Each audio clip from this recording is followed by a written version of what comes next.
Eu dizia: curou porque quis, eu nunca pedi nada, não quero, não volto.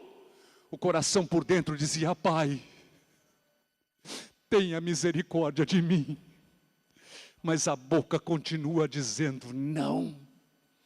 Quem sabe tem alguém me ouvindo aí que está na mesma situação. Eu estava forte, saudável, curado. Mas tudo que eu fiz na vida dali para frente começou a dar errado.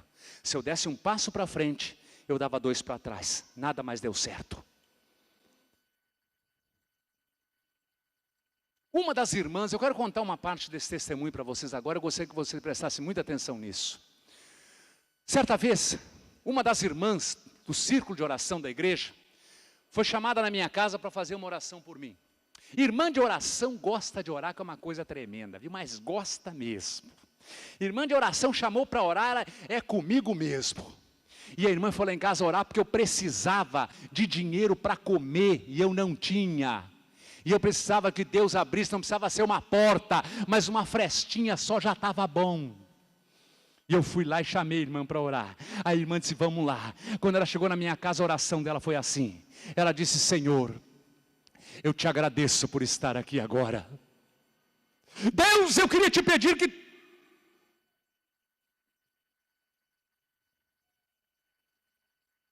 Isso é. O que foi, irmã? Por que parou? A irmã disse: eu não vou mais orar aqui não. Eu disse: mas por quê? Ela disse: porque tem uma coisa ruim dentro dessa casa. E eu sozinho não oro não. Mas eu vou na igreja buscar as minhas companheiras de oração e venho com elas, aí eu oro. Sozinho eu não oro não. Eu disse: irmã, então vai logo, mas não perde tempo. Vai agora, porque eu preciso que Deus me dê uma bênção. O abençoador eu não quero. Eu quero a bênção. A irmã foi. Segunda-feira, 9 horas da manhã. Lá vem o exército de Deus, marchando para a batalha. Aleluia. Eu não estava em casa nesse dia não, elas me contaram depois o que aconteceu. Quando elas dobraram o joelho para começar a orar, o demônio, Satanás, manifestou-se dentro da minha casa. Mas elas estavam ali. E elas disseram: em nome de Jesus Cristo, saia! E ele saiu, foi embora. Terça-feira, 9 horas da manhã, lá estavam elas de novo. Eu não falei para vocês que crente é persistente? Que depois que pega não larga? Ah, mas não larga de jeito nenhum. Nesse dia eu estava em casa. Quando elas dobraram o joelho para começar a orar, aquela imundícia, aquela coisa nojenta, manifestou-se novamente ali dentro. E elas clamaram: em nome de Jesus Cristo, saia! Mas ele não saiu. Ele não saiu. Eu quero dizer aos irmãos mais uma vez que Deus está aqui nesse nosso meio nessa noite. Você crê nisso, que Deus está aqui? Você pode levantar a tua mão para o céu e dizer amém? E ele é minha testemunha dessas palavras. Todas as irmãs que estavam ali, elas podiam ouvir a voz dele como você está escutando a minha. Mas só quem podia ver aquela coisa nojenta era eu. Ele olhava aqui dentro dos meus olhos, andava para lá e para cá no meio daquela sala e dizia: não saio, não saio. Eu vim aqui hoje buscar uma coisa minha, uma coisa que me pertence, e eu só saio daqui depois que eu levar. E tu sabe o que é meu aqui dentro? É você. Você é meu, você me pertence. E sabe por que tu é meu? Tu lembra do teu avô? Ele nem sempre foi aquele homem rico, milionário que tu conheceu, ele não. Ele era um homem pobre, miserável, que não tinha nenhuma cadeira para sentar dentro de casa. E eu apareci para ele e perguntei o que ele queria. E ele me disse: eu quero dinheiro, mas eu quero tanto que eu mesmo não saiba a quantidade de dinheiro que eu tenha. Ele disse: eu te dou esse dinheiro. E tu? O que é que tu tem para me dar em troca? Foi aí que ele disse: o meu neto acabou de nascer, eu te dou ele. Eu não sei se tinha poderes para isso, mas ele aceitou. O meu avô foi um dos homens mais ricos da nossa cidade. Eu sou natural de uma cidadezinha do interior do Rio Grande do Sul, uma cidadezinha do interior, mas muito próspera, Caxias do Sul, muito conhecida no mundo inteiro. E o meu avô era um dos donos de quase metade daquela cidade na época. Morreu aos 84 anos de idade e nunca soube a fortuna exata que ele possuía. Era muita coisa. E Satanás veio cobrar a dívida dele. Foram 5 horas, de 9 da manhã às 2 da tarde, olhando e conversando com aquela coisa. É impossível dizer para os irmãos como é uma cena dessa, só estando lá para ver. Ele me contou coisas ali dentro, que só eu naquela sala sabia, ninguém mais sabia. As vezes que eu enfrentei a morte, quando eu estava naquele mundo miserável, quantas e quantas vezes eu enfrentei a morte, e de todas elas eu saía com vida, e eu achava que escapava de tudo porque eu era o bom. Ele me disse: não, todas aquelas vezes eu estava lá para cobrar minha dívida, mas sempre tinha alguém do teu lado que te protegia, e eu não podia te levar. Você sabia que você tem alguém do teu lado que te protege 24 horas por dia? Você não está vendo ele aí, mas ele está do teu lado agora. Pode ter certeza disso. Pode ter certeza disso. Se você tem certeza, você tem essa certeza que ele está do teu lado, levante a tua mão para o céu e glorifique o nome desse Deus. Se você tem essa certeza que ele está do teu lado te protegendo agora, glorifique o nome desse Deus, porque ele é digno de toda honra e de toda glória. Aleluia. Ele disse: mas aquele que te protegia hoje não está mais aqui, e hoje eu só saio daqui contigo. O desespero tomou conta ali dentro. Eu deixei aquelas irmãs lutando, desesperadas. Saí de dentro da minha casa, fui até a casa de um pastor que morava próximo da minha casa. Cheguei na casa do pastor Oswaldo e disse: pastor, pelo amor de Deus, me ajuda. O demônio está na minha casa, pastor. As irmãs estão expulsando, ele não sai, ele quer me levar, me ajuda. O pastor pegou sua esposa, sua companheira, já velhinha, 2 filhos obreiros, a esposa dos filhos, e foram para minha casa. 11 pessoas tinha dentro daquela sala. Eles deram-se as mãos, fizeram um círculo no meio da sala, aquela imundícia ficou no meio. Eu do lado de fora, eu tremia de medo. E eles clamaram: em nome de Jesus Cristo, esse lugar não é teu, sai! Era a mesma coisa que dizer: fica. Ele olhava bem para mim e dizia: tu sabia que eu ando contigo pela rua todos os dias? Que eu sento contigo à mesa todos os dias quando tu senta? Que eu deito ao teu lado todas as noites na tua cama, e tu não me enxerga? Mas essa noite eu vou te dar uma prova do que eu estou te dizendo. No meio daquela confusão toda ali, um dos obreiros que estava lá olhou bem para mim e disse: Euclides, pelo amor de Deus, não tem mais jeito, volta para Jesus agora. Eu não aguentava mais. Eu não aguentava mais. Eu queria que ele sumisse da minha frente. Eu queria que ele fosse embora, que ele sumisse. Quando ele disse: tu quer voltar para Jesus agora? Eu disse: é, né? Quero fazer o quê? E tem outro jeito? Quando eu disse isso, ele deu uma gargalhada que estrondou a sala onde a gente estava e gritou bem alto: é mentira! Ele é falso, ele é fingido igual a mim, ele não está voltando coisa nenhuma. E eu não estava mesmo não, de coração não, só de boca. Ele disse: agora eu vou embora, mas não foi porque vocês mandaram, não, eu vou porque eu quero, mas eu volto. E foi embora. Eu posso até imaginando a pergunta que alguns irmãos podem estar fazendo aí, os obreiros que estão aqui, os pastores. Eu também fiz. Aonde está a promessa? Em meu nome expulsarão os demônios. E a unção sobre aquele ungido de Deus que estava lá. E as mulheres de oração saíram todos envergonhados, mas indo para casa. Eu não sei como, porque eu não estava lá. Eu não sei de que maneira Deus fez, mas Deus falou com o seu ungido. E quando Deus quer falar, Ele fala. Ele disse: meu servo, não temas tu, porque ali tem um plano meu. Acalmou-se o servo de Deus, não murmurou mais. Eram 2 horas da madrugada. Eu estava dormindo de costas. Alguma coisa que eu não tenho certeza o que era, uma coisa pontiaguda. Eu não sei se umas unhas, umas garras, eu não sei o que era aquilo. Pegou dessa parte aqui de cima do meu pescoço, até embaixo aqui nas costas.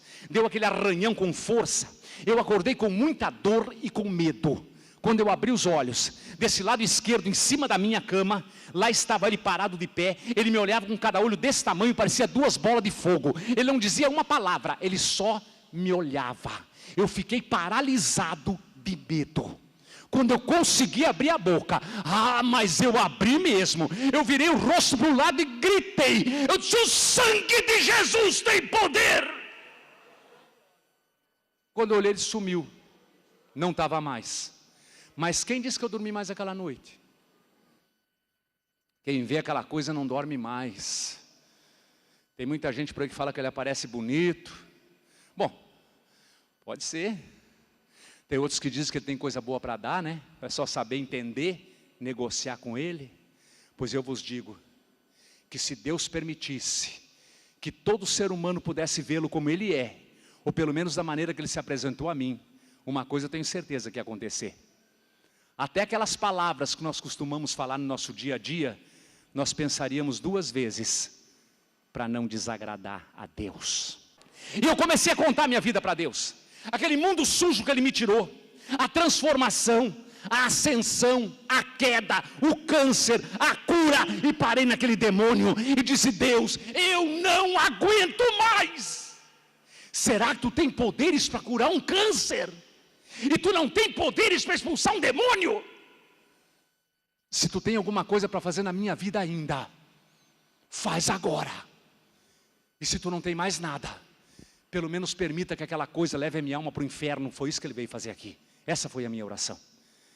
Eu estava chegando próximo da minha casa, quando eu fui tocar na maçaneta da porta da sala para entrar, eu senti uma coisa ruim dentro do meu corpo. Era como se fosse um aviso me dizendo que ele estava dentro da minha casa. Quando eu abri a porta da sala, lá estava ele parado de pé no meio da sala. Ele olhou bem para mim e disse: eu estava te esperando. Eu sabia disso já.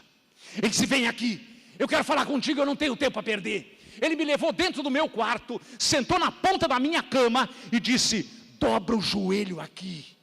É assim que ele gosta de ver as pessoas, de joelho dobrado na frente dele. Eu dobrei os meus joelhos na frente dele como ele mandou. E ele disse: eu não aguento mais o que vocês estão fazendo. Eu não aguento mais o que vocês estão fazendo comigo. Tu é o dono dessa casa. Tu tem autoridade dentro dessa casa. Manda que aquelas mulheres não entrem mais aqui. Vocês sabem que mulheres ele estava falando, né?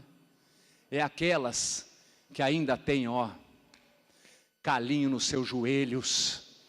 Essas é que ele treme quando elas chegam perto dele, porque ele sabe quem vem acompanhando essas mulheres. Ele sabe. Não deixa elas entrar. Não vai naquele lugar. E toda a fortuna que eu dei para o teu avô, eu dou ela para você, e eu não te incomodo mais. O que aconteceu dali para frente, para mim, foi um ato de desespero da minha parte. Para Deus, foi o cumprimento dos seus planos. No meu ato de desespero, eu olhei para aquilo que estava na minha frente ali, e disse: Satanás, eu quero fazer um acordo contigo. É um acordo simples e rápido. Eu vou te fazer 2 perguntas só.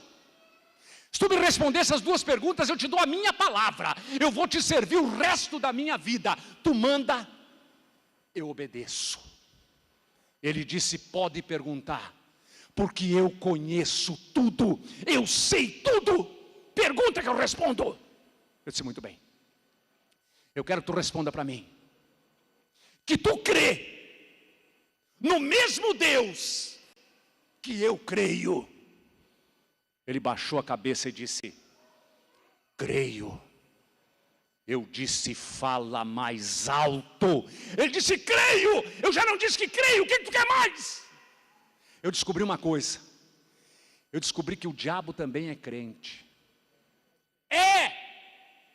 Ele disse para mim que acredita no mesmo Deus que eu e toda essa igreja crê. O diabo também é crente. Só que para o céu não é crente que vai não. Para o céu vão os lavados e remidos no sangue de Jesus Cristo. Crente não. Ah, pastor, mas eu sou crente, hein? O diabo também é? Quer entrar no céu? Tem que lavar a roupinha suja do pecado no sangue do Cordeiro de Deus, senão não entra. Mas eu fiquei satisfeito com a resposta, era aquilo que eu queria ouvir. Eu disse: tu me responder a segunda, eu cumpro a minha palavra. Eu quero que tu responda para mim, que tu crê que Jesus Cristo desceu do céu, se fez homem igual a mim e morreu pregado numa cruz, ressuscitando ao terceiro dia para salvar minha alma do inferno. Essa ele não pôde responder. Ele baixou a cabeça e ficou quieto. Eu esperei alguns segundos para ver se ele falava alguma coisa. Ele não disse nada. Mas eu me enchi de coragem. Eu disse: fala, responde, covarde. Fala que o meu Jesus morreu para salvar minha alma do inferno. Responde, covarde, fala. Ele não falou nada. Eu disse: tu não fala? Então eu falo. Eu saí de dentro daquele quarto. Ele ficou desesperado, ele batia com aqueles cascos sujos no chão, na parede, ele gritava, berrava, urrava. Ele dizia: para, o que é que tu vai fazer? Para! Eu fui lá na minha sala, e ela ainda estava lá, abandonada, repudiada, estava velha, suja, cheia de poeira. Mas ela ainda estava lá, no mesmo lugar. Aleluia.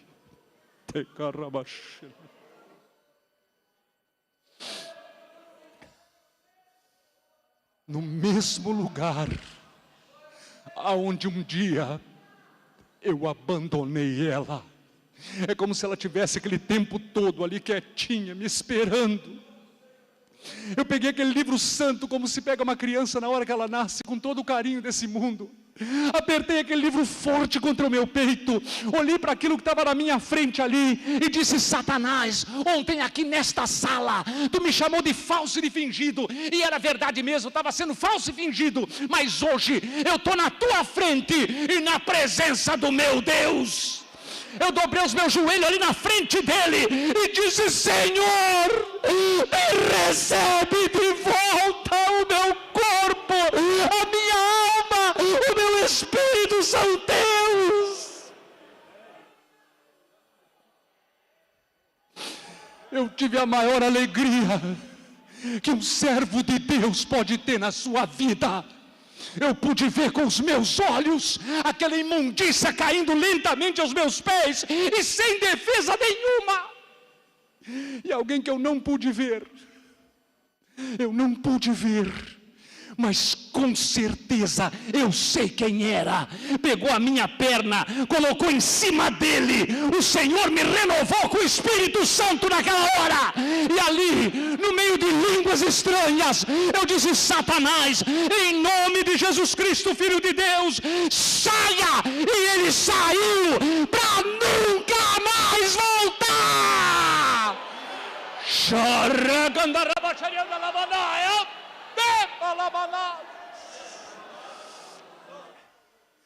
Para nunca mais voltar.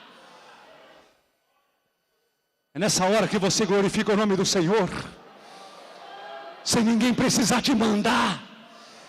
Tu vai ver milagre começar a acontecer na tua vida de verdade.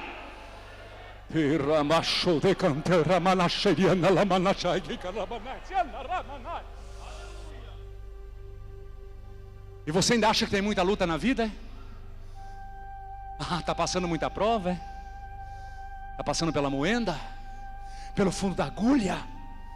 Pelo vale da sombra da morte? Mas quando tu estiveres orando a Deus, não levanta mais uma mãozinha para o céu assim não. Comece a levantar as duas. E agradeça a Deus pela luta e pela prova que tu está passando hoje. Porque a luta e a prova é que aproxima o homem de Deus. E para encerrar esse testemunho, eu só quero dizer mais uma coisinha. Não esqueça do que eu vou te falar. Deus, Ele só prova crente fiel. Tu está passando prova, tu é fiel com Deus. Tu está gemendo, chorando, escorregando, tropeçando, caindo, levantando, mas tu está marchando em direção ao céu. E isso ninguém pode arrancar da nas tuas mãos. Aleluia!